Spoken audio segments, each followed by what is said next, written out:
ओम नमो भगवते वासुदेवाय। श्रीमद्भागवत महापुराण दसम स्कंध 90वां अध्याय। श्री कृष्ण का अन्यान्य चरित्रों का वर्णन।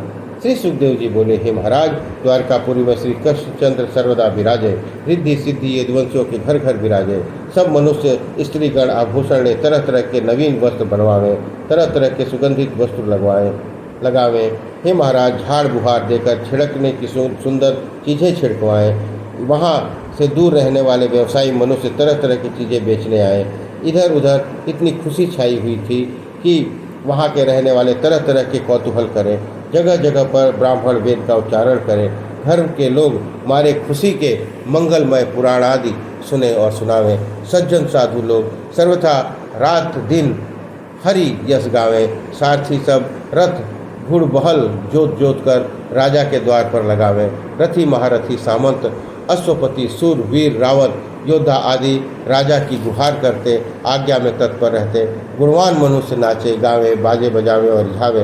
बंदीगण शब्द से कीर्तन बखान करें। हाथी घोड़े तरह तरह के सुंदर वस्त्र धन और सोने की रत्न जड़ित आभूषण पाने वालों का वर्णन कर सुखदेव जी का राजा परीक्षित से कहा।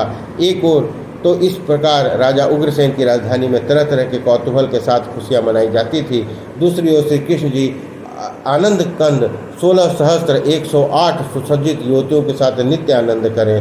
कभी कभी तो वे युवतियां प्रेम में इतनी मस्त हो जाती थी कि प्रभु का रूप बनाकर नाचती गाती, और इधर श्री कृष्ण जी प्रेम में आसक्त हो उन स्त्रियों का रूप धारण कर आनंद लूटते थे। अर्थात उन लोगों की ऐसी ऐसी लीलाएं थीं जो बिल्कुल अकथनीय तथा अवर्णित थी। हे राजन, ये सब तो देखते ही बन पाता था। इतना कहकर सुखदेव जी बोले, हे राजा परीक्षित, एक दिन रात्रि के समय श्री कृष्ण जी उन युवतियों के साथ आनंद क्रीड़ा कर रहे थे। उनके इस चरित्र को देखकर किन्नर, बीन, गंधर्व, पखावज, भेरी, दुदुम्भी आदि बाजे बजाकर गुण गाने लगे। जब इस प्रकार श्री कृष्ण समारोह देखे तब विहार करते करते उन युवतियों को सरोवर के किनारे ले जाकर तथा सलील में प्रवेश कर जल विहार करने लगे।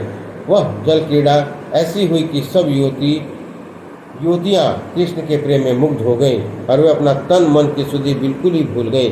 एक चकवी को सरोवर के पास बैठी देखकर कहने लगी, फिर समुद्र की, हे चकई, तू दुख क्यों गावे, पिए वियोग ते रैन नसावे। अति व्याकुल है पिए ही पुकारे, हमलो तू निज पिए ही संभारे।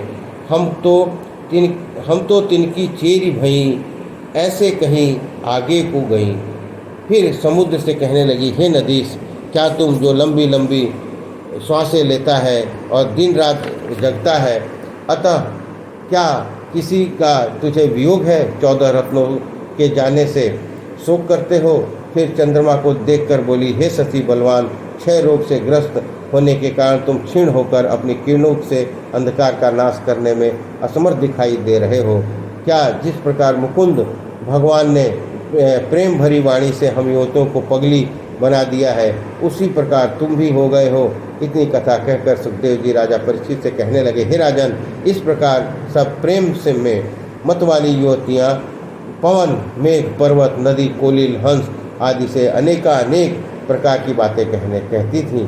आगे भी इसी प्रकार भगवान अच्युत के साथ विहार करती हुई गृहस्थ्रम को न चलाती थी। हे राजन, 16,108 रानियाँ का जो मैंने प्रथम वर्णन किया, तिनमें एक एक रानी के 10-10 पुत्र, 10-10 एक एक कन्याएं थीं और उनकी अनगिनत संतानें हुई, जिसका वर्णन मेरी समझ से बाहर है।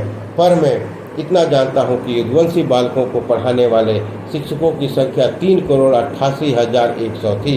आगे श्री कृष्णचंद्र ने जितने भी वंशज हुए वे रूप, बल, पराक्रम, धन, कर्म से कोई कम न था। एक से एक चढ़ बढ़कर थे। कहाँ तक वर्णन करूँ? इतना कहकर सुखदेव जी फिर बोले, हे राजन, मैंने ब्रज और द्वारिका की लीला का वर्णन किया है। जो मनुष्य इस उपाख्यान का कथन और श्रवण करेगा वह अवश्य मुक्त होगा। इस प्रकार दसम स्कंद उत्तरार्ध संपन्न हुआ। बोलिए कृष्ण भगवान की जय।